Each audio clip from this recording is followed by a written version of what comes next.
Welcome to the Soulscape Show with your host and intuitive multidimensional channel and soul healer, Gabrielle Spencer. You can find all Soulscape shows and free gifts from our special guests at soulscape.tv. This is season 4. We are so blessed to have you with us. And tonight we have the special guest, Johanna Burkhardt. She is a multidimensional channel, teacher, and healer, a psychic medium, author, and inspirational speaker. She's a certified DNA Activation and Restructurer and creator of the Quantum Accelerated Alchemy method. Johanna's movement, The Soul Evolution, is on a mission to help you turn your pain into purpose and move from surviving to thriving so you can create the reality you are desiring. Please join us tonight as we discuss turning pain into purpose by moving from surviving to thriving and creating the reality you are desiring. Okay, hello everyone. Welcome to the Soulscape Show. I am Gabrielle, your host, and all around general metaphysical healer and guru in all sorts of things that don't matter but are fun to know. This is what I find is really cool about multidimensional information, is that the higher we raise our frequency, the more information we get, and then what we knew is out the window because it's expanded. And so don't hold on to anything we know very tightly, because soon you will realize a whole new perspective of things as simple as words. Like you understood them in a certain way, and then suddenly they mean something even more amazing. And this is the part of what we do here on the Soulscape Show, is we are really investigating and connecting with these higher vibrational, multidimensional realities and the cosmos, and how that actually matters to us here in this reality, because in the end game, it is about what we're doing here and how we're moving forward. So tonight I have with me a really wonderful, lovely lady, and her name is Johanna Burkhardt. She is also a multidimensional intuitive, a channel, a healer. She does amazing things. And tonight we're going to talk about basically turning your pain into your purpose and learning to thrive. And it's not just in these changing times. I would like to add here, they're going to continue this pace and accelerate as we continue the ascension process. So if you find that you're having difficulty turning that pain into purpose, this is the program for you to be listening to, because we need to get that in order, basically, so that you can really begin, as I said, to surf with the constant change that is going to happen. You have to be able to find your stability within that. So thank you and welcome, Johanna. I'm so excited that you're here. I'm so excited too. All right. So everyone who was on in the pre-show, right? We can have our own pre-show now. Heard us talking. So Johanna is kind enough to be here with us tonight from her vacation, which is so exciting. Thank you for doing that. And I want to just start by saying, I just think that this whole idea of turning pain into passion and into your purpose and into helping you to thrive, because every time I think of this title, and I think we had it in there somewhere, but thrive really stands out to me. So what does it all mean to you now, where you are and what you're seeing? What, thriving? No, all of it. Turning all of pain it into passion, purpose, thriving. But what are you seeing now and how people are doing that? Are they doing it faster? Are they finding it easier to get through the muck?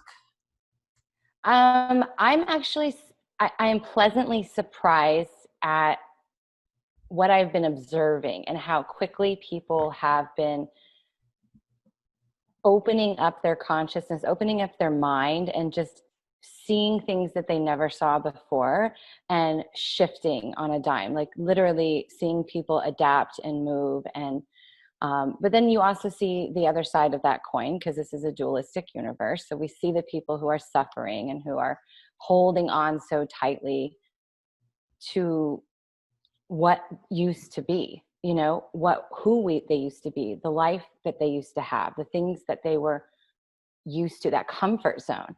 And so I say that all of us are grieving right now as we move through this acceleration point from 3D to 5D. As we go through this gateway, we're accelerating. And there are some who are holding on for dear life for that change. And there's others who are blissfully letting go and embracing what's here and finding that it's even more better than they ever could have imagined. Like, it's almost as if for a lot of people, it was like, I would not have been able to be with my kids. I wouldn't have been able to create. I wouldn't have been able to heal. I wouldn't have been able to do any of these things had X, Y, and Z not had happened and opened up that space for me to do so.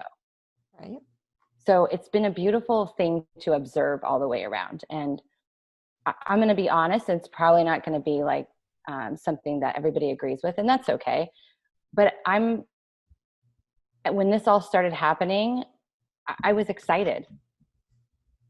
I know that sounds weird, but I knew what was coming. I knew why it was happening. I knew that there was purpose in all of the pain that some are experiencing, that it was making space for us. It was allowing us to welcome in what so many call the new earth, and allowing us to begin to live the way that we all really want inside of our hearts, the way that we want to see the world, the way that we want to see other people, the way that we want to work and to educate ourselves and to be. And it just made my heart explode with, this is happening. Like, here we go. This is the ride, and it's going to be bumpy, but it's going to be a wonderful ride, because look what's, I know what's coming. I know what's on the other side, and so we just have to walk through the fire a little bit. So can we get to the other side faster? You can. There are things that we can do. And I think that's the thing that we can't stop. Not enough of us can talk about the ways of which we can help the collective all together get there. And so for me, it's about being the change, literally being the change. And so when I say that, people are like, well, what do you mean? It's like, okay, well, what do you want your world to look like? When you turn on the TV and say you're watching the news, or you go out to the store, or you're driving in your car, how do you want this world to look? How do you want this world to be? How do you want people to treat you? How do you want to, how do you want to treat other people? How do you want your work life to look? How do you want the education system to look? How do you want the money system to look? Like, every aspect of your life, how do you want that to look? And then you be that. You start acting as if that is what's already happening in the world. Because if 1 million people, or 8 billion, which is what we have in this world right now, if everybody looked in the mirror and said, this is how I want my world to look, and I'm going to act that way, the world would shift so much faster. And I don't mean like when you're out with other people, or you are on a show like this. I'm talking about behind closed doors, with the curtains drawn, when you're by yourself and you're watching the news and you see something traumatic happening or something devastating happening. In those moments, how you respond or react to that situation is the energy that you are giving for the shift. So are you responding from a place of fear? Are you reacting, and are you freaking out, and are you complaining, and are you bitching, and are you doing all these things and saying this is how it shouldn't be? Or are you responding from a place of neutrality, like, I see what's happening, but this isn't about me? Because it really isn't. I know some of us are individually affected, but this is all happening to push us to a place of where we finally let go and know that freedom and safety and security come from inside of us. Having an external physical job, having purchased a home, having a car, even having a relationship, having a government, having money in the bank, all of those things are false illusions. They're false senses of security. They're false senses of abundance. They're false senses of safety. Because at any time, as we have already seen demonstrated, it can be taken away from us. And so when you realize that the world is a projection of your internal state of being, and you find that freedom and that safety and that security and that trust within you, nobody can take anything from you. Even if you're forced to wear a mask, even if your job's taken, even no matter what happens, you have your freedom within you. Even if you got locked in prison, freedom is a state of being. Everything inside of you is a state of being. And so when we stop fighting against what is happening and the game that's playing, that dualistic game that's playing, and we realize that we can shift this by holding that vibration inside of us, then everything will go so much faster. But until that, we can get a majority on that train, there is going to be suffering, there is going to be resistance, there is going to be struggle. And so this is why I would say it's going to get more intense before it gets better, because we have to, sometimes you have to put pressure on those that are struggling to get there. Does that make sense? Yes.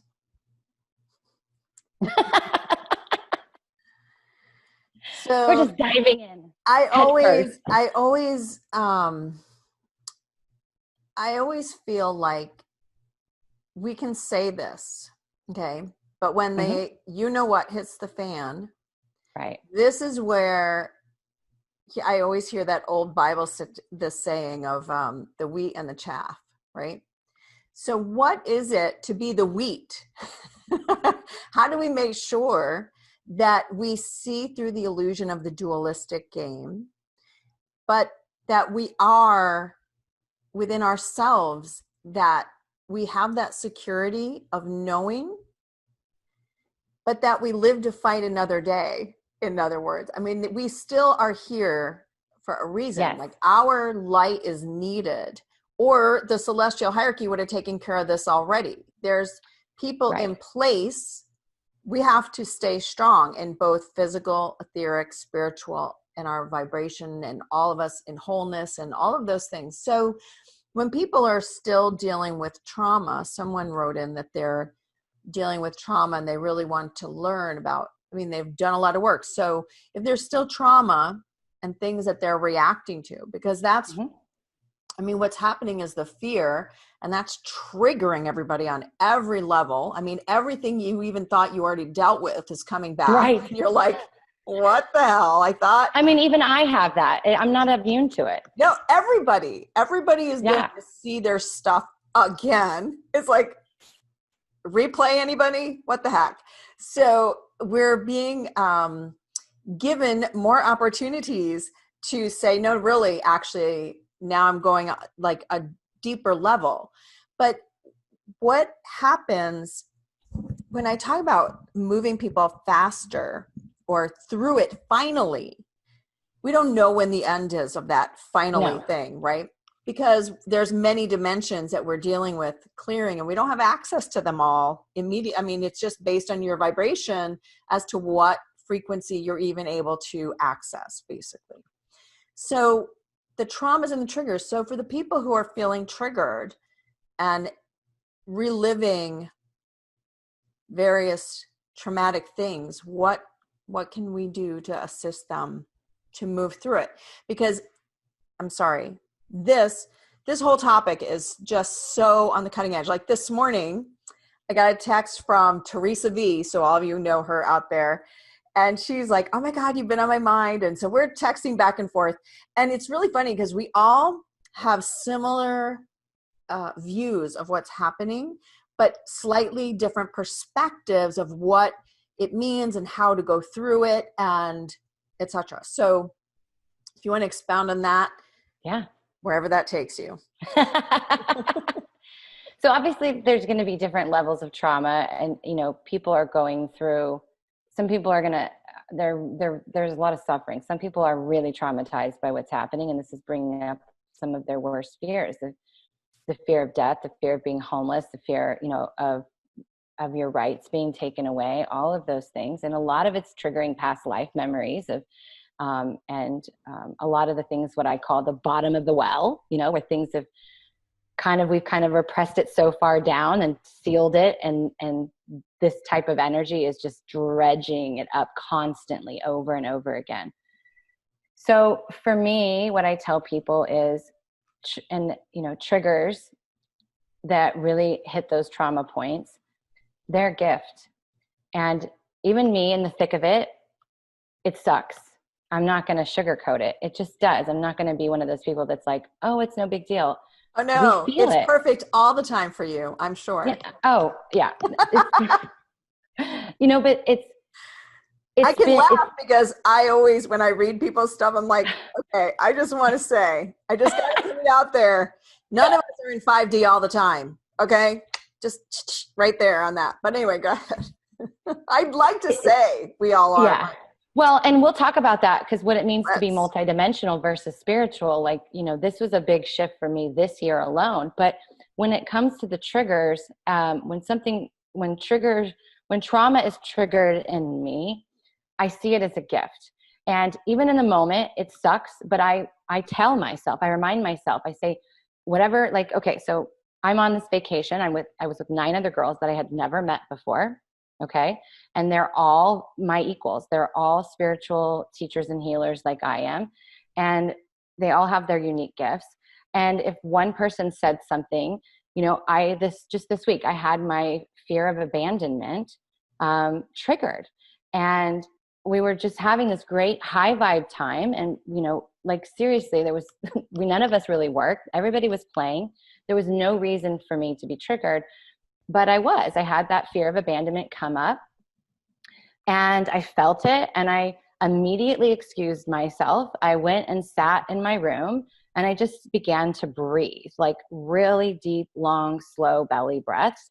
And the first thing I always do is I remind myself that I'm safe. And I just say, I am safe. We are safe. And I just breathe, and I calm my nervous system. And so I always tell my students that wherever you are, if you have something that's triggered that seems, that fight or flight feeling, that feeling where that energy is about to shoot up your spine and shoot you out of your body, just excuse yourself, sit down, take long, deep belly breaths, and just say in your mind, I am safe. Just, I am safe. Just keep saying that, and just really calming yourself. And then remind yourself that this is a gift.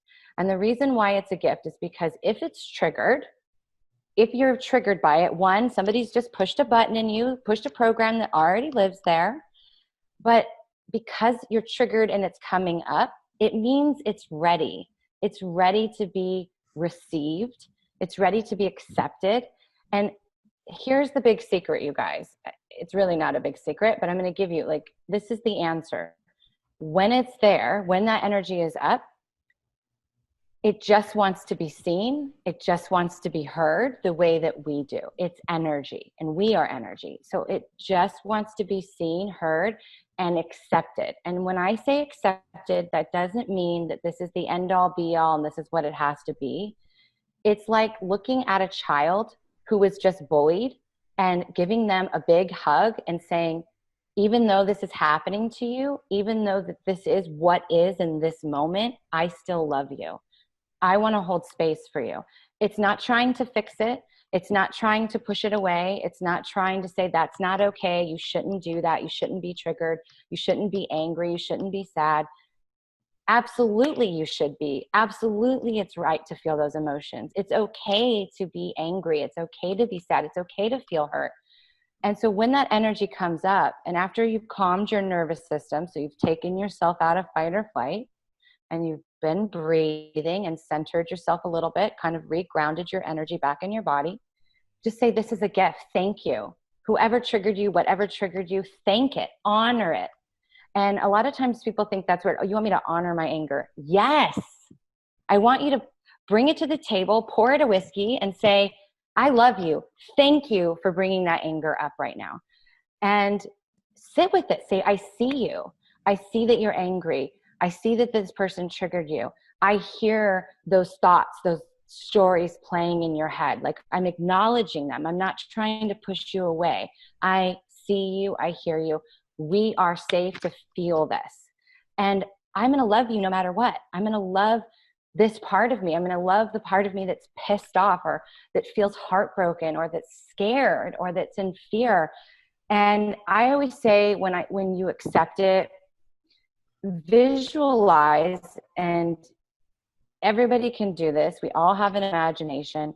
Literally visualize your heart opening up and that energy going in, and like you're hugging it, and just hold it there and say, it's okay. And in those moments, you're literally neutralizing that energy. You're taking its power away, because you can even say immediately something that will take 50% of it away, is just to say, I am disempowered right now. That's it. I'm disempowered.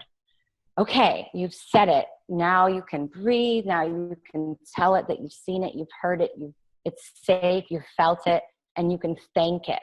And you don't really have to do much more. Yes, you're going to have more awarenesses. Yes, you might see a pattern, and yes, you need to replace that pattern. You need to replace that program. Anybody that says that you just release something, you have to replace it, because energy is not created or destroyed. It just changes form. So sit with it, accept it into your heart, and just say, I love that this is happening, because it's making space. This energy that's being triggered, I'm ready to love that part of me, to say that it's okay to feel this way, and to neutralize it.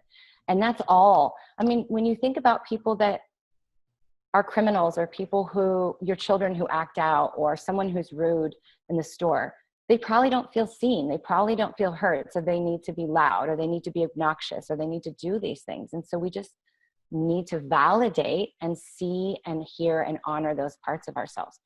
And whether that's a big T, a big trauma, or a little trauma, you can do this. And so with the bigger traumas, it's going to happen in layers. It has to. Could you imagine? I mean, I'll tell you, I went through more in my first 17 years of life than what most people go through in their entire existence on earth.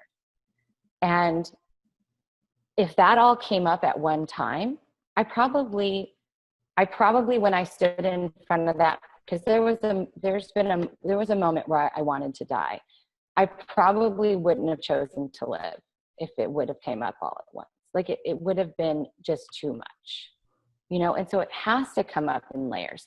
The same way that our gifts expand in layers. We can't just rip ourselves wide open. It would be too much. And so don't beat yourself up if something's returning. It's just a deeper layer of it. It's a wider understanding, and it's giving you an opportunity to practice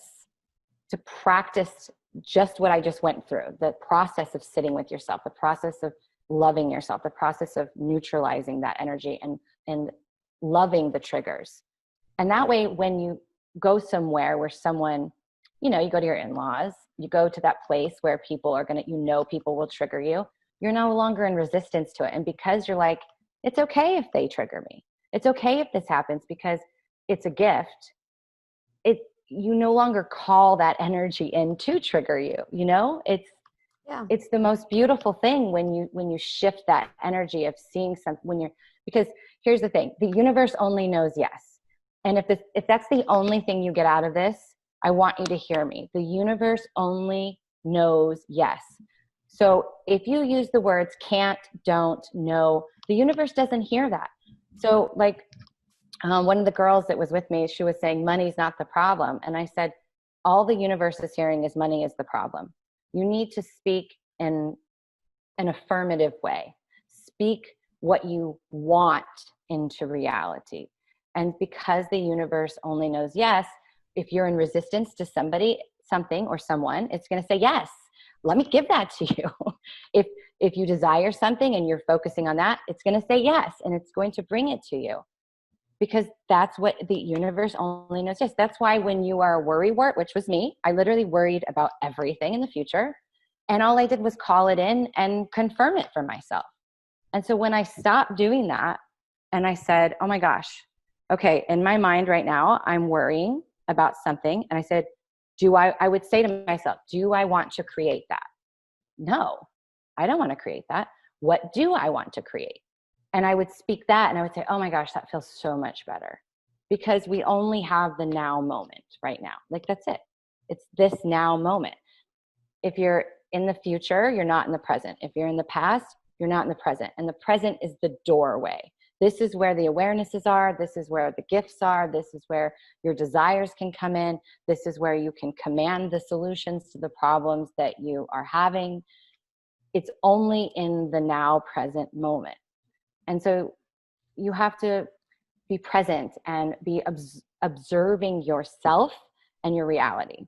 And there's little tricks that you can do for that. So if you're going to be around somebody that's going to trigger you, if you're going to be around someone that does things, I always stick my tongue to the roof of my mouth so that I don't open it and just spit something out. So I get a minute to process and catch myself and be like, okay, I don't need to speak right now because it's not going to be, it's that trigger reaction. And so when I do that, it gives me a minute I have to let go of my tongue and take a breath, and then I can respond. So it's just finding the little tricks and tips that work to kind of keep you in that present moment and not reacting as we can do. Did I answer your question? I had several thoughts while you were talking. Share. I want the audience to go ahead and type in what you're thinking and what this evokes for you, because this is really about you and what it is. Does this work for you? Have you tried it? What have been the issues that have come up that maybe made you feel like it wasn't going to work, so you never went back to it? Because we tend to do that, and then it comes back around and you're going, well, wait, maybe I didn't do it right, or I don't know, something. I think that, and yep, I'm using the word think, because why not? Or what logical. happened in all of that was, so for people who their mind is still monkey mind and they still have all these thoughts going on all the time,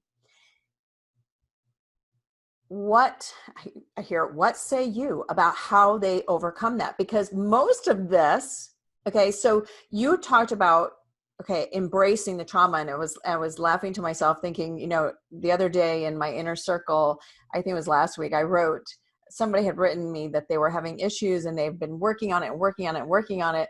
And I wrote, so I hear that you're just to embrace it. Just, it's almost like it creates a bigger resistance. The more we're attacking it, the more we're trying to get rid of it. And like it just digs in even more.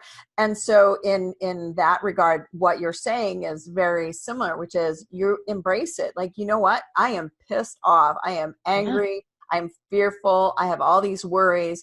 You have to call it by its name. Call it by its name. That's not bad. It's better to just see it and say, okay, this is it. So I totally get that piece. And then as you were going, I was like, okay, but then for the people who are basically overthinking it, because that's really what happens, I think, in what you're talking about. I mean, trying to analyze, where did it come from? Why isn't it gone? Who did it? I mean, I used to get that a lot from clients. Is like, who did this to me? Who sent me that entity or that energy or whatever? And it's like, it doesn't matter, actually. What matters is that in some way it has triggered you, or it's affecting you, or whatever it is.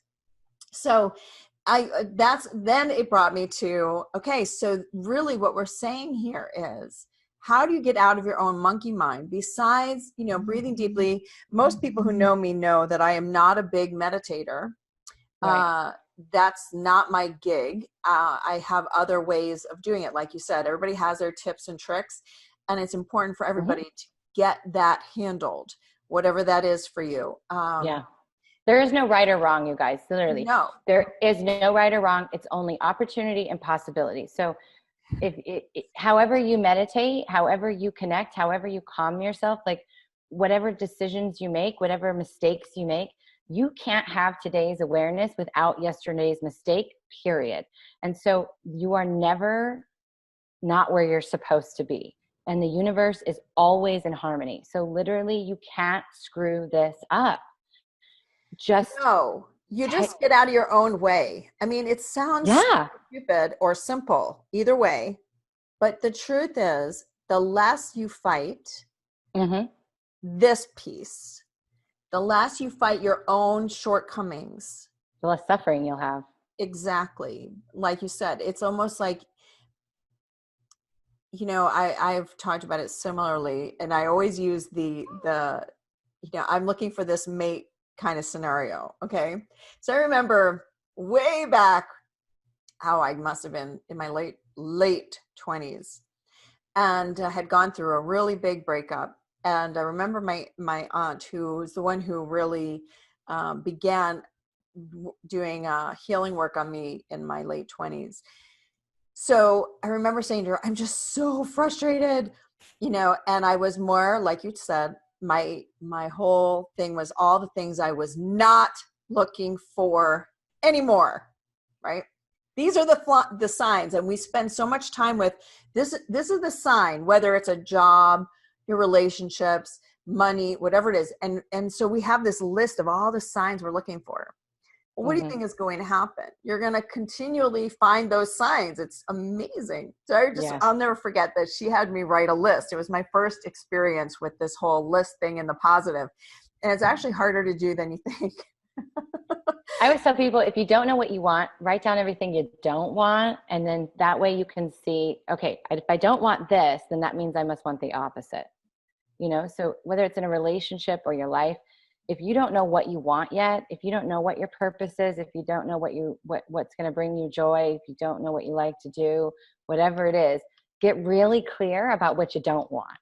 And then you can see at least, okay, so because your boundaries are not, it's not a shield. It's not something you do. A boundary is your structure. It's like the levee, and the water is our energy flowing. And so your structure has to be built on what you will not, like what you will and will not tolerate, what you do and do not like. And this is it. This is who I am. And I'm not going to waver from that. I'm not going to compromise or settle. And that creates a solid structuring within you. And so I always bring up boundaries, because no matter what we're doing, boundaries, there's always a boundary there, because if you're triggered, a lot of times people compromise or people settle because they want their fear of abandonment or their fear of rejection's been triggered, and they want to be loved and accepted and felt safe. And so they compromise or they settle, and you don't want to do that either, because again, the universe only knows yes. So if you're putting other people before you instead of serving you, the universe is going to say, okay, other people are more important than her, So we have to look at all of these things, how we live our life, and say, how am I being that change? How am I demonstrating exactly what I want in my life? And even if that means, like, my biggest trigger through this whole thing has been I couldn't go to the gym because it was my escape. I work from my house. So it's like I leave my house to go to the gym. That was my space. And I was so pissed about it. I like angry. I was like, I need my gym. This doesn't make any sense. And so I was like, okay, I can be angry and feed the energy of the resistance. I can feed the energy of what I do not want. Or I can take a breath and say, how can I pivot? How can I adapt my energy? How can I adapt my life so that I'm not compromising myself, so I'm not settling, so I'm not doing what I want to do? How can I find a way?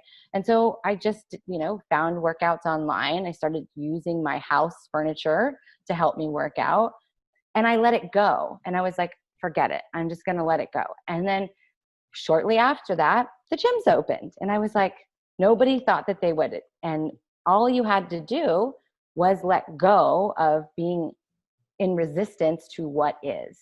And it doesn't mean that you're accepting it in the form of I quit. This sucks. This is just the way it's going to be. It's like, okay, it is what it is. There's nothing I can do about it. So I can be mad about it. I can fight with it. I can post on Facebook and complain about it and continue to feed that energy. Or I can say, you know what? You're not going to take my workouts from me. I'm going to figure out how to do it in whatever I have. Do what you can with where you are. And do that. And if we all did that, I just think so much of this would just go away overnight, because this is what I always say. Have you ever noticed, like in the past, there'll be like killer mosquitoes, right? Live at 5, killer mosquitoes. And it'll be the hot topic for 3 days. And then all of a sudden people get bored with it and then it's gone. Right? So nobody was feeding energy to the thing that they didn't want anymore. And that's why when I see all these posts on Facebook or Insta, people that are like sharing the negative and feeding into it, I don't even touch those with a 10-foot pole. I just send them love, because I don't want to feed that at all, because what you focus on, you create. What you focus on expands. And so I want to focus on what I actually do want. And if that means that while I'm working out, I'm visualizing it in my head, or if I'm sitting in meditation, or I'm laying in bed as I go to sleep, I'm visualizing what I want for me or for the world or whatever you're doing, that's worth my energy. Feeding and about the other stuff is not worth my energy, because when we give it energy, we're just making it bigger. We're just giving energy to something that we actually do not want. Agreed. So Tanya wrote in something really interesting, and I have to scroll up to get it. Hold on. She wrote that she used to believe things were an either or, and it would keep her stuck. And only recently she came to realize that two things can equally be true in any given moment. It can and I be wanted this to and say it because this is so true. As I said, every time we all come to a new understanding or perspective about something, not long, and we will have a new understanding and perspective on it again. And exactly. This part that you have to realize, yes, there is no black or white. It is all it's all a gray area. It's out there, and it will continually change, and it's allowing it to be whatever it is in the moment as it applies versus what you know. So really what we're saying, I think, is that we're purging the old memories of how we were and what happened in the past. And when you're willing to let it go, it's easier for you to be able to go from that moment. I don't know why, but I'm seeing like a diving board, a springboard. So you spring from that moment, as Johanna already said, like in the moment. If you're in that moment, then you can spring forward, or you can bring forward what it is that you need into your current time. So I want to ask you about divine timing. It just popped in because this is like my new favorite. I don't know. I'm playing with it. So, and what I mean by playing with it means that I too like to test out theories. And I like to see, so if I connect and I ask for this, does it work, kind of thing, right? So we're all alchemists, and that's how alchemy happens. We connect and we start manipulating, and I'm going to use the word, it is manipulation. It's using your intention, your abilities to move energy. Like I already said, this is actually how we create. It is I always think of it as, imagine if I were to just reach out into the other side or the cosmos, and I was able to bring back to me an item whole. Like, this is what I want. I want an apple, because that's simple, right? Right. I want an apple, and I can just reach out and pull it back. So this is energetically where we are going, but we're not quite there. So we all started out with the parking spaces and traffic lights a long time ago. Right? And we were all inspired, like, oh my God. My husband can call it a parking spot like nobody's business. See? And whenever I'm driving us to the beach, I say to my kids, okay, everybody envision that parking space. Yes, get everybody together. That's right. I believe in collective use of energy. The more of us that are together, think of it like you've got, you have your little A battery, and then when you put 4 of them together, now you got some power. And it's the same when we all come together, like in this format, all of us and our energy, and and it's easier to understand things and it makes sense. And later you're going to go, but it made so much sense. Why can't I remember it? And it's not important that you remember it because it was downloaded to your cells. It was downloaded to your who you are, your energetic. So you don't have to remember everything. So as soon as you let go of the idea that you didn't remember it exactly and you don't know the steps, you're okay. When you need it, it will come back. Exactly. When you need it, it will come back. And not just that, but all right, I'm going to give you a little secret. So when I hear something that somebody has said that I think is fantastic, and I already know I'm not going to remember what it was that they said, because that's just how it is when we're in this space and all that. So I name it. I give it a name, like Johanna's method. Okay. So as soon as she says something, you go, that's Johanna's method. So later, I don't need to remember all the steps. I have filed it, Johanna's method. Yes, I love it. Later, when I'm in my meditative place, I will just say, download and activate Johanna's method. And so this is a trick, but it works. And so I like it. Try that. I know, right? This is fun. This is the point of learning how to create, is because it's trial and error. Everything is trial and error. And here's the other thing is it takes consistency. So I will get sometimes I'll get students that they'll come, they'll do a course, or they'll work with me. And so this happened recently. I had someone who's almost at the end of my one of my courses called Unity. And it's about bringing, your inner child and your ego and your higher self into a family. You're not trying to kill one. You're not trying to make one more better than the other. You're making them a happy family inside of you. And so we had a private session, and she's like, I'm still stuck. And I'm thinking, well, you've already gone almost all the way through. You shouldn't be stuck. So let me ask you some questions. Are you doing the practice every day? Are you using it consistently? Her answer was no. Well, then of course you're stuck. Because like anything, learning to drive, learning to ride a bike, trying to lose weight, whatever it is you're doing, you go to work consistently, right? When you're building a house, you don't take 2 years off. Whatever you're doing, you have to do it every day, because this is replacing a program. If you're constantly cutting people off, okay, so this is something I used to do. I would interrupt people when they were talking.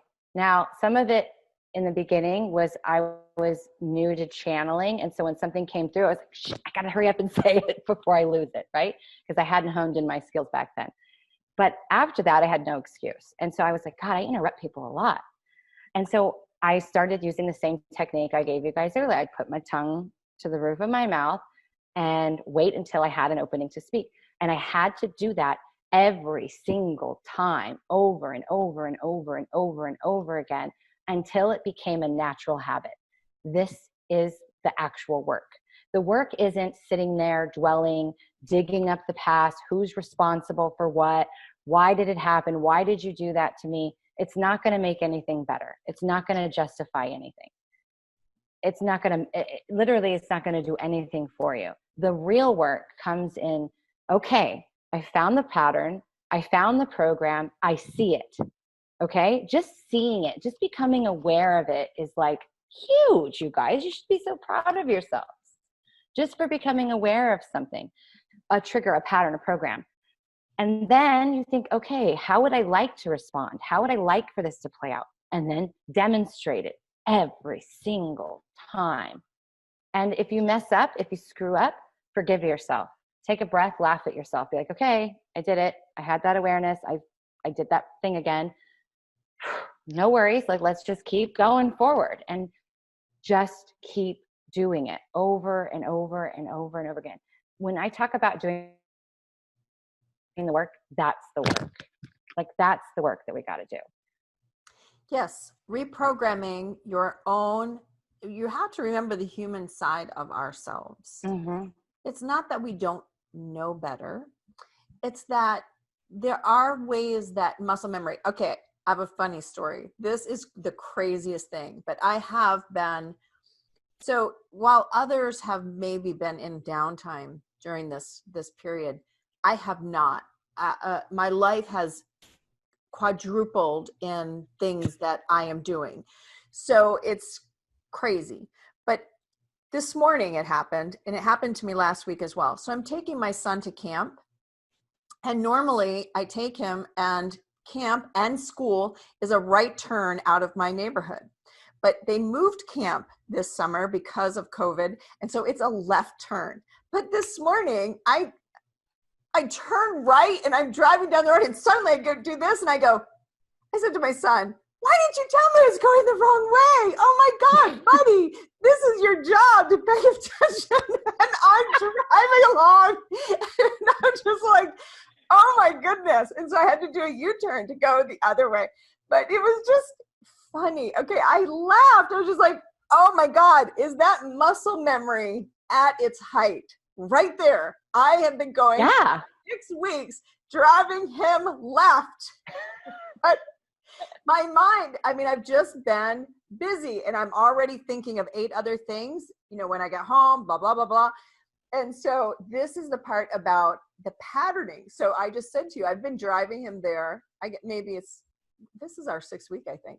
So the point is, it's been every day, but recently, because I have not been on it, like mentally, I've been thinking of other things. My body is driving the flipping car. Yeah.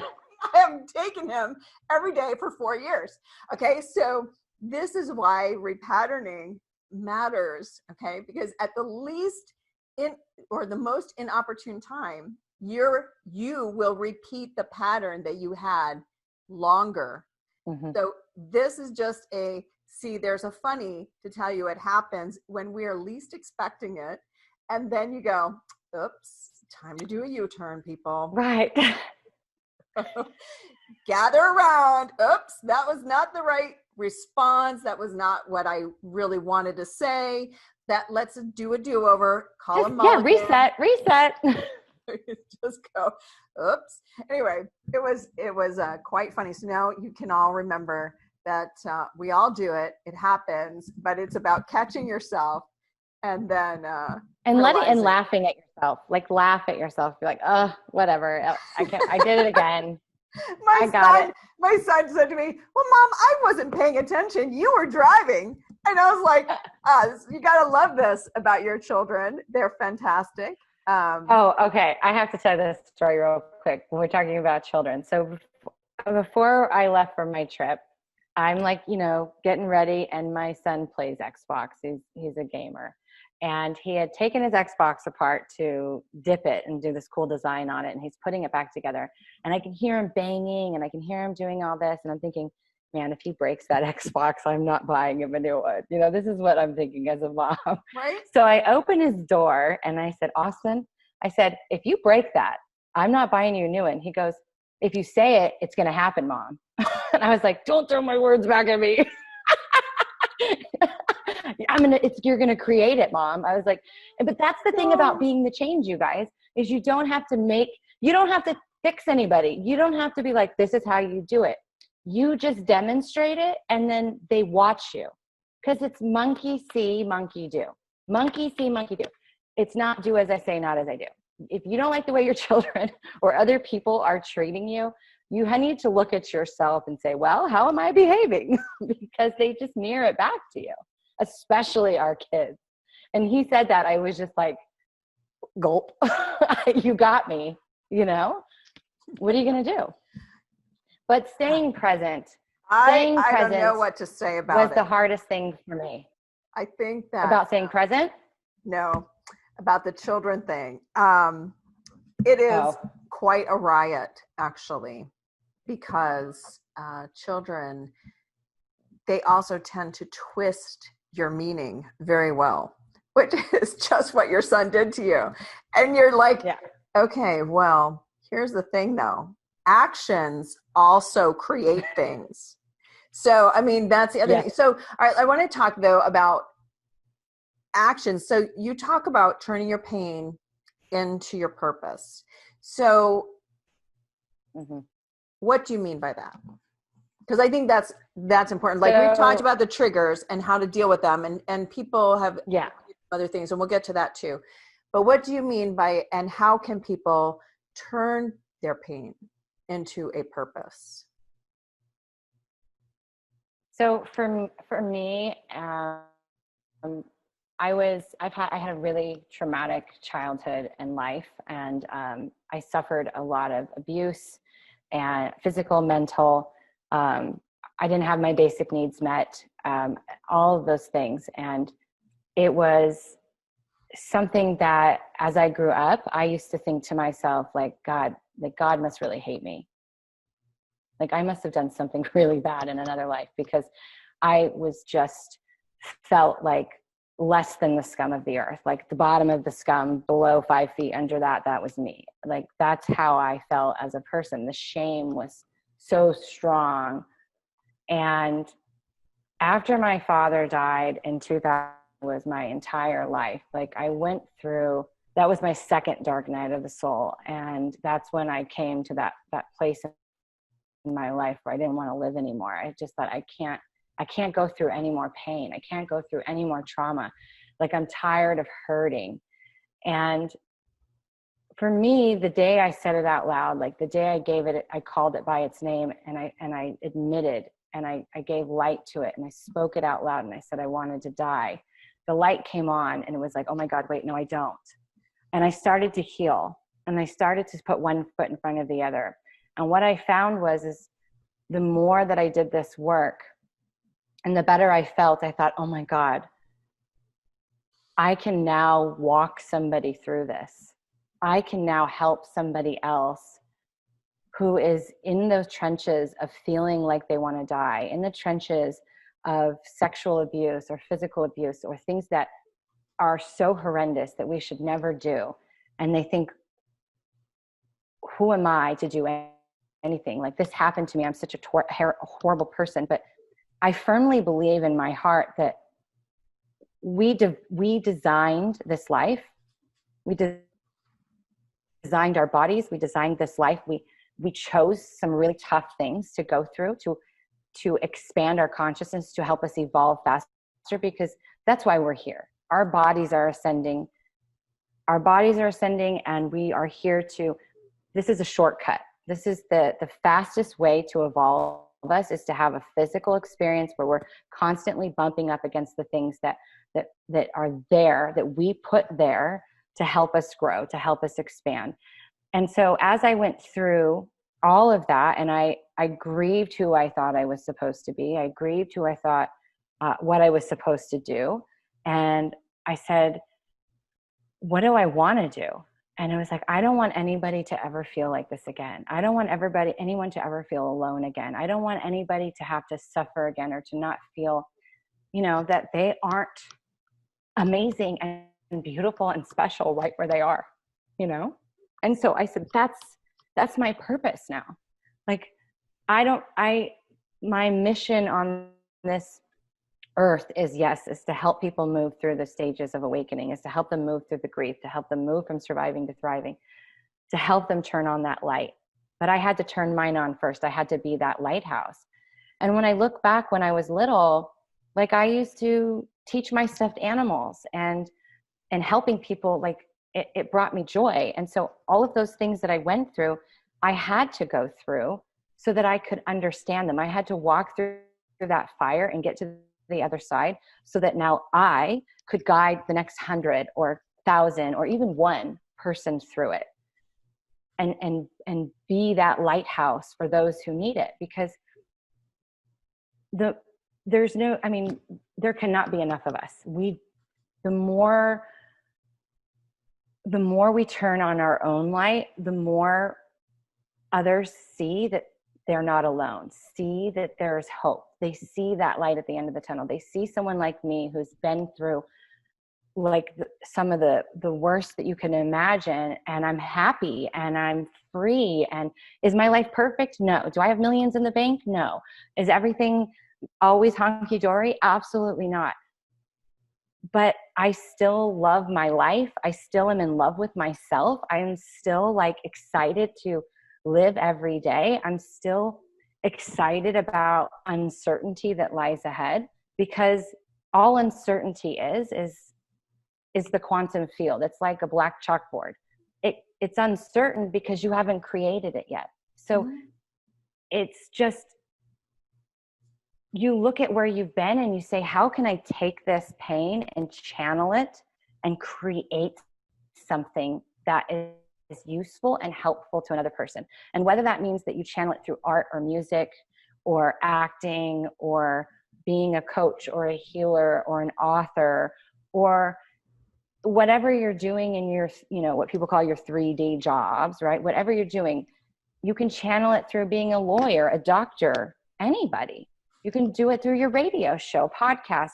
It's you taking that experience, that wisdom that you obtained through walking through that fire and allowing it to be your energy source that fuels you and literally rockets you forward. And you're like, that happened because I needed that fuel. I needed to walk through that fire because I'm somebody that is going to be here to guide another through it.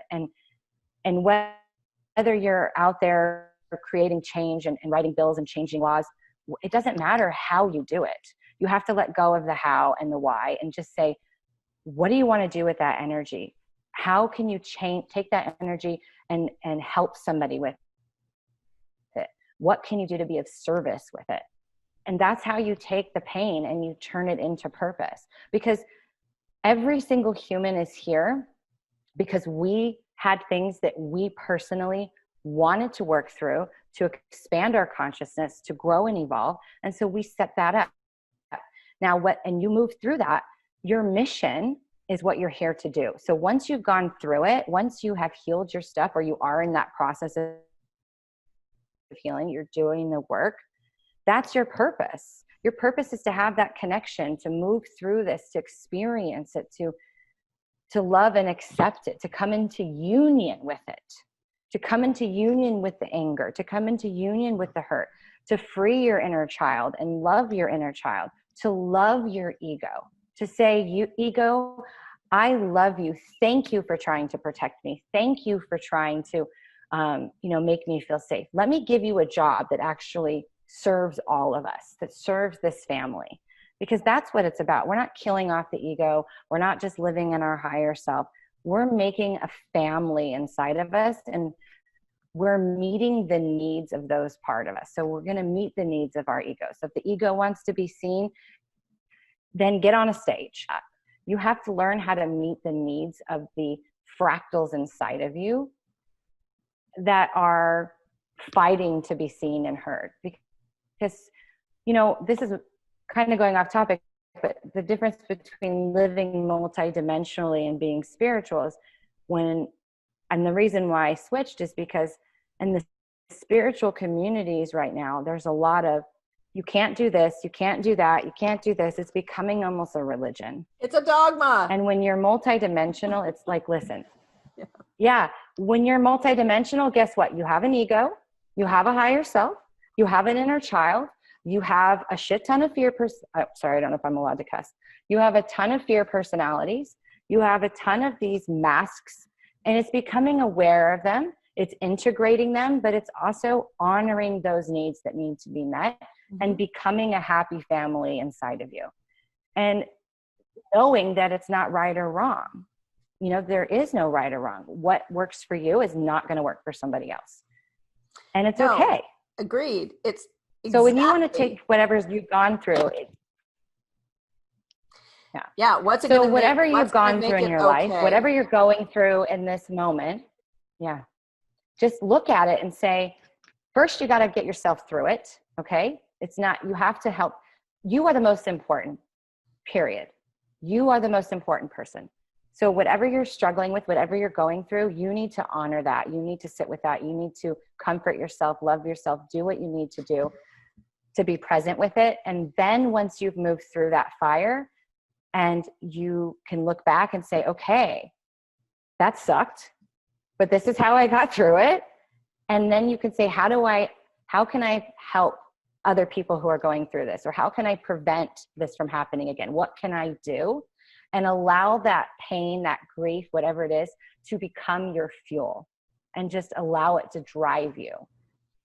That's all you got to do.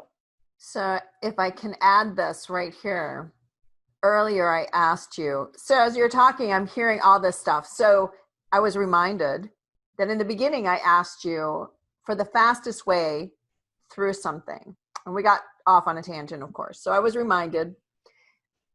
So what Johanna just said is the fastest way through in order for you to come out on the other side so that you can begin creating something that you want.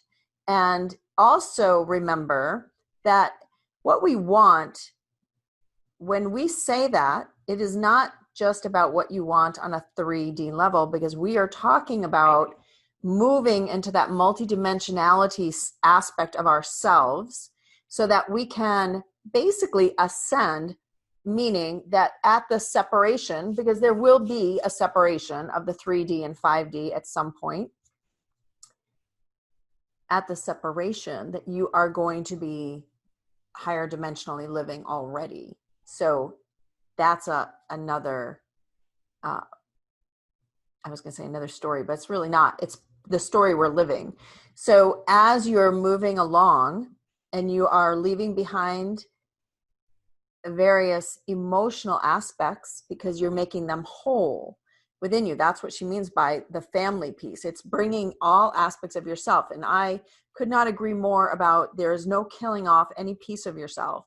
It is about bringing it into wholeness. And Harmony. I love the piece about giving your ego a job and also your mind a job. I have said that for years, that you have to bring, your heart is the leader, your heart, your spirit, then your mind, ego together. So when it's in that order, if you think of it in a triangle, then what happens is the mind is not pulling away, doing its own thing like a rogue aspect of yourself.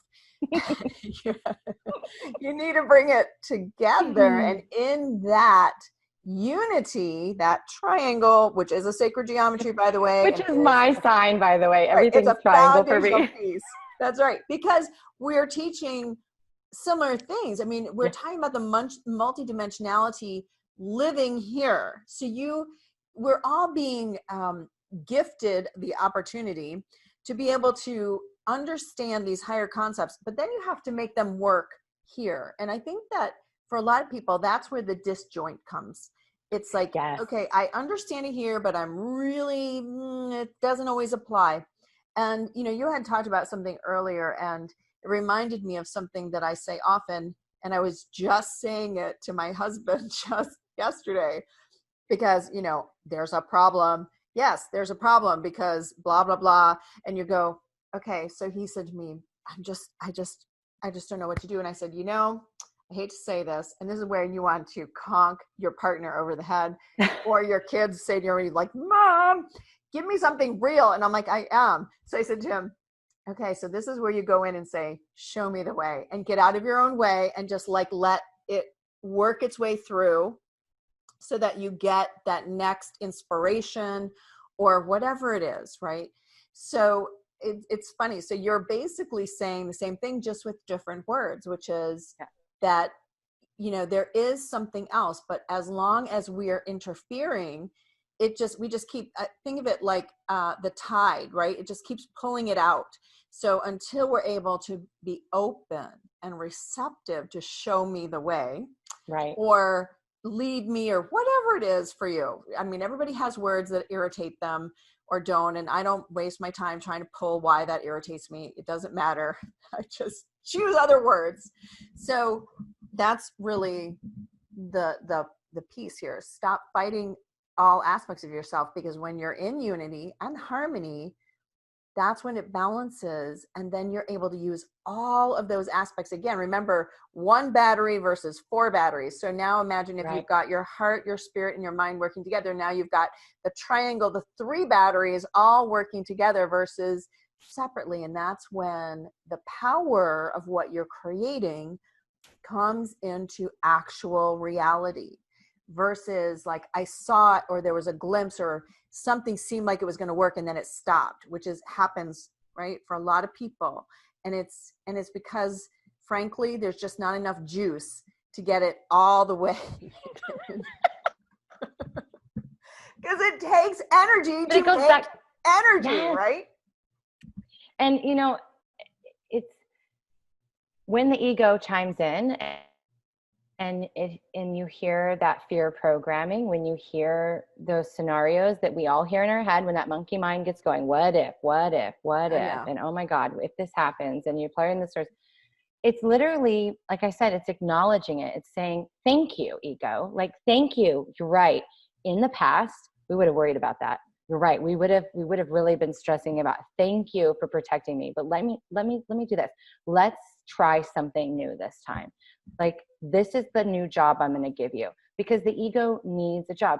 We can't be human without an ego. So we have to have an ego. It doesn't mean, even when people talk about I'm enlightened, they still have an ego. It's not gone anywhere. It's just they've gotten really good of bringing that family together and working in harmony. Because here's what I went through. I went through like 2 years of this huge inner conflict. My higher self wanted this, and I totally like left my ego and inner child. And so I was running forward with my higher self, like, this feels amazing. I'm going to do this. I was spiritually bypassing. I was focusing just on my higher self and what I wanted. And so I would go 10 steps forward, whoosh, whipped back real fast, because the weight of my ego and inner child, I was like, I don't like you. I don't want you. You're going to stay back there. I was dragging them behind me. And so I kept having this stretch, boom, stretch, boom. And it was like, oh, there was such this conflict. And so I was like, I took almost a whole year. I went all the way into the divine feminine, completely surrendered into, I ain't doing anything, almost completely lost my business and everything. I was just like, I'm surrendering everything. And I started to connect with a new collective, and it was the Ancients. And this is like the OGs of Earth. Okay. And it's a huge collective. And I would be sitting and I would just keep hearing their name. And I have a ton of Egypt energy. And I just kept hearing it, and I kept sitting with it. And then there's a brand new collective that is here. They're the Ablafilas, and they won through dimensions 1 through 10. And they started coming in and helping to work with my shame and guilt, and just started working with me. And we were bringing through these methods, and I just started practicing them. And what I realized what I was doing was I was making friends with my ego. I was reconnecting with my inner child, and I was creating a family within me. My higher self became my mom, my ego became my dad, and my inner child was freaking happy. You know, that bridge in between. And it was like, how can we be a happy family inside? And as I started to create this method, which I call the quantum accelerated alchemy method, of bringing them into harmony and then working through whatever comes up constantly, because it's a journey from here till we're not here, and even beyond, we're still ascending. Because what I realized was I couldn't bypass anymore. I had to bring it into the body. And they said, your body is ascending. Your consciousness is not ascending. Your consciousness is expanding and evolving. Your body is what's ascending, because we're not stopping in 5D. Earth is going to go to 7D. And so 4 and 5D, 6D, these are spots along the way. And we stop holding form after the 7th dimension. We can't hold form anymore. And so a lot of people think, well, how can I live 5D in a 3D world? Well, it's not really a 3D world. What we're in is in a 3D plane of existence. It's a plane of existence, a 3rd dimensional plane. So you can have any consciousness within that 3rd dimensional plane. So what I say is, think about a pile of sand. If you were to hold a few pieces of sand, they're loose, right? Or even dropping it. It's like pieces of energy, particles of energy. But if you make a huge mountain of it, it's going to create a solid form. So our bodies are made of a bazillion of high vibrational, very high vibrational particles of energy. But because we're in a 3rd dimensional plane of existence, it's held together super tightly. And as our bodies begin to ascend into 4th and 5th and 6th dimensional consciousness, our bodies, as they ascend, we will eventually, and I don't know if it's going to be in this lifetime or not, it's going to depend on the collective. There really isn't a time. Time really is not a thing. So anybody that tells you in 6 months this is going to be over, I would really question that. But as our bodies collectively ascend, we will end up returning to a place of shape-shifting again. We won't shed a physical body anymore. We will return to shape-shifting. But until that happens, it's this and that. So yes, you have to acknowledge the third dimension. You have to acknowledge the physicality, but you also have to remember that it's just energy held together in form. So the more you can use your consciousness to transform the energy, you can transform the physicality. And so that's when people get confused about, how do I live in 5D if we're still in 3D? Your consciousness can be in 5D, and you anchor that into your body and make your body 5D. Now you're not holding carbon anymore. Your carbon is now turning into crystal, and your body begins to almost become, I don't want to say immortal, but you like start aging in reverse. I look way younger than I did in my 20s and 30s, in my 40s. So it's like everything begins to shift and change when you drop the belief systems, when you begin to anchor and integrate these higher dimensional energies into your body. It's not about connecting into the ethers. It's about bringing that higher knowing into your physical body. That's how we activate our crystalline body. That's how we move it from carbon to crystal. And the more of us that do that, then we can begin to shift. And then so we begin to shape shift. Just the way people see crafts and see things that aren't there, they're bringing their energy into this plane of existence. So I'm a physical medium, and I went to this physical medium workshop a couple of years ago. And this is what, there was a channeling done through, because a physical medium is a trance channel. And so the information that came through was, when spirit comes into our third dimensional plane, it's equivalent to this. Go in your closet, put on everything you own, layers, everything you own, and then go sit in a tub and soak it. That's what it's like for them to come into a third dimensional plane of existence. So when you hear someone say about we're moving into 5D, remember, this is a third dimensional plane, and our bodies are ascending. And when our bodies ascend collectively, we will be able to shape shift just the way they can in this third dimensional plane. And so it's not just about your consciousness evolving. I call it the soul evolution. It's that evolution of change of your consciousness, but it's about ascending the body and returning it to that space of shape shifting, because we used to do it a long time ago, a long time ago.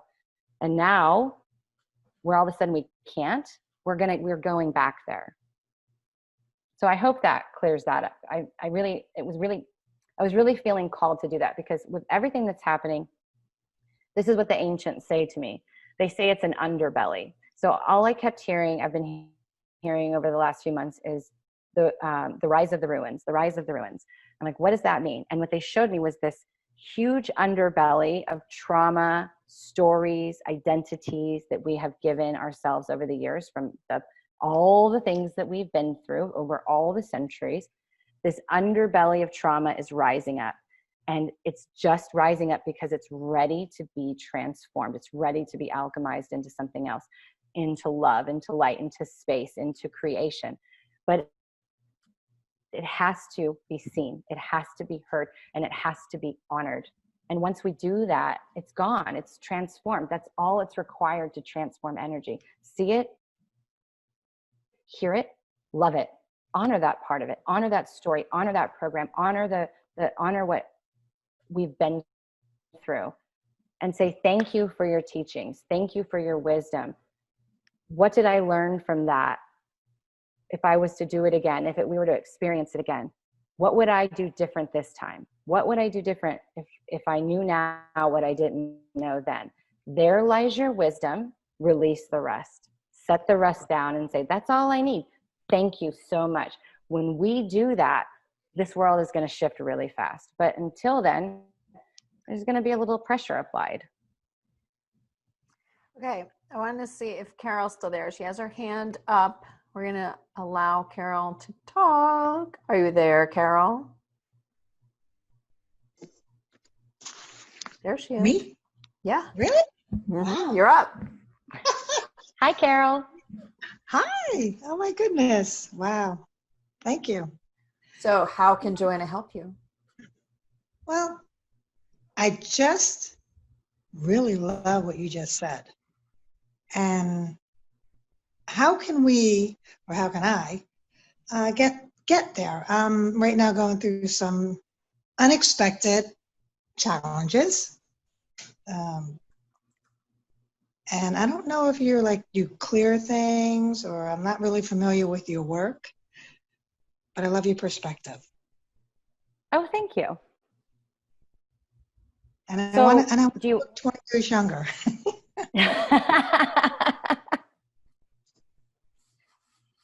So what are you going through? Can you give me a little bit more? It's like a financial and identity, I guess. So I feel a lot of root energy with you. I feel a lot of safety issues, a lot of with money, it's usually almost always safety or freedom issues. It's always something that we seek. We want this to allow us to feel safe and free.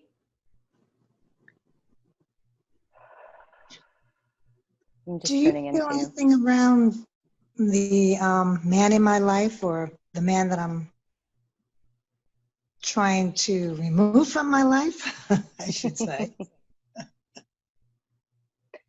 He doesn't give up. Is everybody, every girl wants that, but I don't. So I feel with the person that's in your life, there's something for you to learn about yourself. So it's not about when this is a karmic connection. That's the first thing I heard. This is a karmic relationship.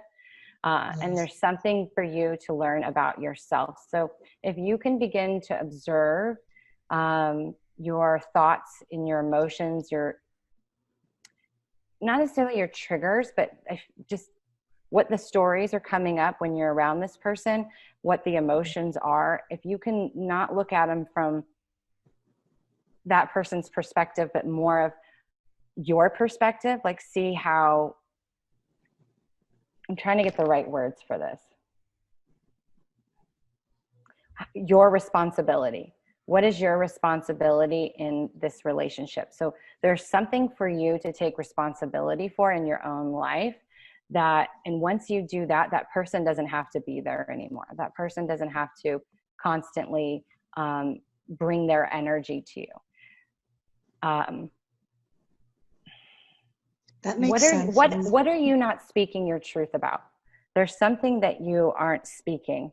There's some kind of truth that something you're not saying or telling, or I just feel like you're not speaking your truth about something. So whatever that is, you need to be very clear about what you want, what you don't want. Again, when we talk about boundaries, boundaries are, that person likes vanilla ice cream, you like chocolate ice cream.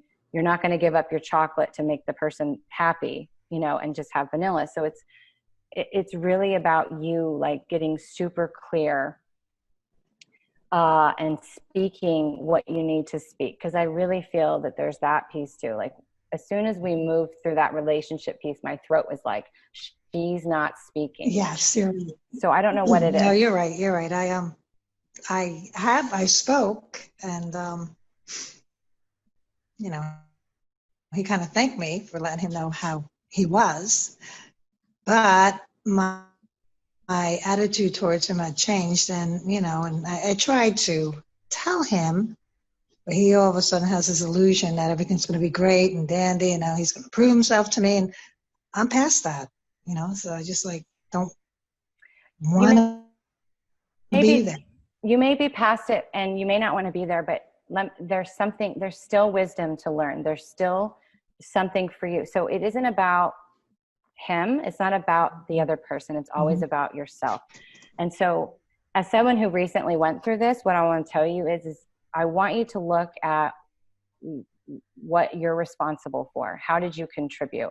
And because when you get clear about what you want and what you don't want, what you want in a relationship, what you want in your life, what you want money-wise, what you want business-wise, what you want whatever, when you get really clear about that, it's like build a bear. It's like build a relationship, build a business. Like be very specific. But at the same time, if you're like, oh, I don't no longer want this, if you have not pulled the wisdom that you have for yourself, this is about you, only think about what you've brought to it, how you've perpetuated it, how you've contributed to it. If you can take full ownership of what you are responsible for without guilt and shame, without judgment, and you can just say, you know what, you're right, I did this, I did that, and hindsight, that probably wasn't the best choice, but I'm aware of it and I can own it. Otherwise, you're just going to call it in again, whether it's in a relationship form or a friendship, that energy will just recycle and you'll repeat the program. And so you really have to look like, what have I learned about myself in this? And then I'm also hearing for you that, so this is something I say a lot. Money is just energy. And so time, money, it's energy. It's all the same. Time, money, energy, it's all the same. So it's just something that we're exchanging. So don't see it as something to obtain. Don't see it as something you need. Instead, focus on the feeling that everything I need, I already have within me. Even if in the physicality you're looking around, you're like, well, I want this and I want this. It's about finding that feeling inside of you. And I always tell people, I remember one of my very, very first ever private clients. She's like, I want to go on vacation, but I can't because I have to pay my mortgage. And I said, well, do you have to pay your mortgage? I mean, you could choose to not pay it and go on vacation. And she's like, she looked at me and I said, it's a choice. So stop saying you can't afford something and say, I'm choosing it. I'm choosing to pay my mortgage instead of going on vacation. When my kids used to say, I want this, and I didn't have the financial abundance in that moment, I would say, mommy is choosing to buy this stuff instead of that today. But next time we'll be able to get that.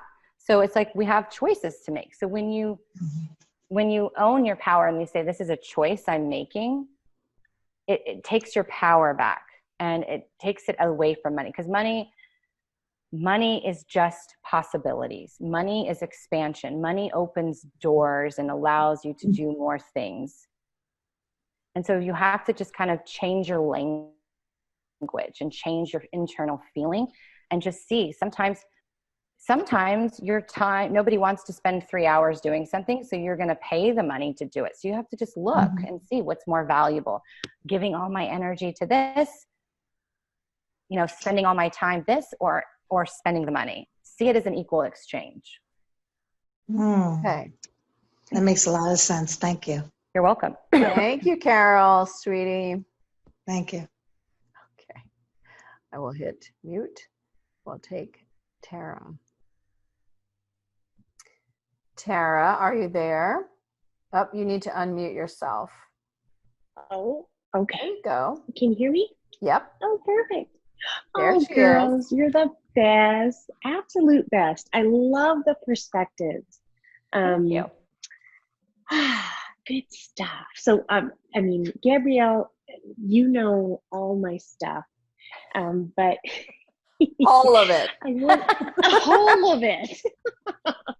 And I guess the question I was going to ask is, so what if you have multiple doors that you could walk through? And there's so many of them because I created them.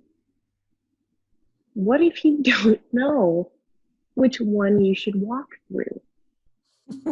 And it has so much to do with, yes, I know what I want. I'm very specific about it sometimes. And then I think to myself, maybe I shouldn't be that specific. So, that type of stuff. And I'm just wondering what you see, what comes through, and what guidance you can give, if possible. So this is going to be the same for anybody. It's not going to be specific to you.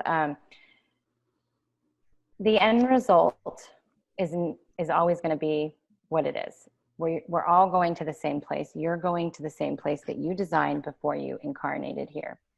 The reason why you feel all these potentials, all these, I can go this way, I can do it this way, I can do it this way, but you're always going to end up in the same place. And so it's a matter of, it's just doing it a different way. And so because I'm someone who's like you, when I tune into my timelines and what's ahead of me, because that's what a psychic reading is they're just looking at your timelines and the probability of each one. Mm-hmm. When I tune into mine, it was in the very beginning, it was so overwhelming because I was like, there's so many options. I can do this, I can do that, I can do this. But when I looked at them, the end result was the same, meaning what was I trying to do? And each one, I was trying to do the same thing. I was trying to move people from survival to thriving. I was trying to help people channel that energy into purpose. I was trying to help people become the lighthouse and be that beacon of light. And they literally said to me, my guides said to me, it doesn't matter which one you choose. Which one do you want? Which one feels best to you? Which one excites you? Which one brings you the most joy? Because that's the one that is going to take you the fastest. That when you're enjoying what you're doing and you're doing it because it brings you joy, when you're doing it because it excites you, when you're doing it because you could do it for free every day of your life, if you had the, if you could, then that's the option you choose. And the other thing is guess what? If you step into that and you're like doing it, you're like, this is great. And then it stops bringing you joy, you can change your mind and you can say, you know what? I'm going to try this now, or I'm going to try that now and try that for a little while. And I used to think that made me look flaky as a totally get a leader. Totally get it. Yeah. People would see me, they're like, oh, there's Johanna again. She's changing her whole routine out. She's doing this now. And I'm like, but the mission hasn't changed. My goal is still the same. I'm just doing it in a new way. And I used to beat myself up and think, oh, people probably think I'm all over the place or flaky. And I was like, you know what? I have to try it to see if I like it this way. I have to see if this way feels good to me, because if it doesn't, totally get what I'm you're not saying. doing it. Yep. Exactly. Absolutely. Yeah, you're not tied down to one choice, and that's all you get. So, that is super as helpful. you start going, new possibilities come that weren't even available when you first tapped in. Right. And you have to know that the universe is in constant motion. So are we all. And all of us, as we're learning to use energy and be in the flow, that opens you to other potentials. So, just like Johanna and I getting together, that creates other possibilities. And every intuitive and healer and everything that I've connected with through my show, that creates other possibilities that weren't there until that meeting happened. So what you see in this moment is always in constant and perpetual evolution. And that's what, again, remember we talked about in the beginning, not to get attached to anything we see or come to understand when we talk about higher dimensionality, because it is in constant fluidity. It is always moving. And that does take a little bit of getting used to in the beginning, because what you saw 5 minutes ago is already in the past. It's already moving. And so that's why we're all learning to surf because and be present. We're always moving in energetics. It's not stagnant. So as we do that, even in the situation that's happening out there right now, it's about seeing it as, this aspect of chaos, that it create what it needs to create and moving on. Like we don't have to stagnate in this place, but using light and energy for everybody to move into their highest and greatest potential means then that we can move and shift ourselves out of this. But we need a collective to do this for the collective. So again, we're back to the battery analogy. We need more of us to be envisioning this, that the highest and best potential for everybody, whatever that is, and whatever it is they choose, because remember, everybody has their choice, as Johanna already said. So it's about helping everybody make their choice, and then we move through this and move on, because myself, I don't feel that this is about deconstruction. It's about our evolution. And so we don't have to see it all come down in order for us to evolve. We're more evolved than that. We are. So this is where we are. So thank you, my sweet Tara. I appreciate you very much Thank always. you. And love your Thank question. And you. somebody else wrote in, Vanessa wrote in, that she loves your question too. So for others, so everybody to know that you're not stuck with even the things that you see in the moment as your potential. And as Johanna says, we're all choosing new things all the time. And you may open a door that you're like, I don't know why this is not something I would normally do, and it's not a choice I would normally make, but I feel called to do it. And you open that door and you step onto that timeline, and then all these other opportunities are there that wouldn't have been there before if you hadn't had the courage to step outside of your comfort zone and go down a path because you were just intuitively drawn to it. And so always listen to your gut, always listen to your soul, and trust it, because the more you trust yourself, the more the world opens up to you. Because if you don't trust yourself, then that's all you're going to call in, is more opportunities to have doubt and to experience that. So always just trust that instinct. And if you make it and it's a mistake, it's not a mistake. That you had to do that because it comes into an awareness that you didn't have before. You have to make mistakes, or you don't have today's awareness, like, period.